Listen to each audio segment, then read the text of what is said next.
ఈ దినము యేసు ప్రభువు తనకు తానుగా యెరూషలేమునకు వెళ్ళిన రోజు. ఆయన వెళుచుండగా ఒక చిన్న గార్ధబమును అనగా గాడిద పిల్లను ఎక్కి తన్ను తాను మరి తక్కువగా అందరికంటే చిన్నవాడిగా ఊహించి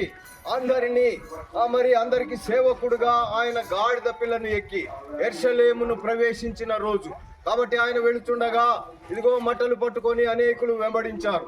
ఆ మాదిరిగా ఈ దినము మనం కూడా ఆయనను జ్ఞాపకం చేసుకుంటూ మనము మట్టల ఆదివారముగా ఈ ఆదివారాన్ని ఆచరిస్తూ ఉన్నాం గనుక ప్రియ దేవుని బిడ్డలారా, ఎందుకు ఆయన వెళ్ళారు అనంటే మన పాపములను క్షమించుటకు. ఆయన శిలువ మరణం పొందినంతగా తను తాను తగ్గించుకున్నాడు. ఇక రాబోయే శుక్రవారం రోజు తాను శిలువపై తన ప్రాణాన్ని అర్పించి చివరి బొట్టు వరకు కూడా ఆ తరం వారికి, మన తరం వారికి, రాబో తరం వారికి కూడా ఆయన తన రక్తాన్ని చిందించి మనలను పాప విముక్తి చేసి ఉన్నాడు. ఇది మరవద్దు ప్రియ దేవుని బిడ్డలారా. ఆయన సన్నిధికి వచ్చిన వారందరినీ ఎవరిని కూడా ఆయన త్రోసివేసే దేవుడు కాదు.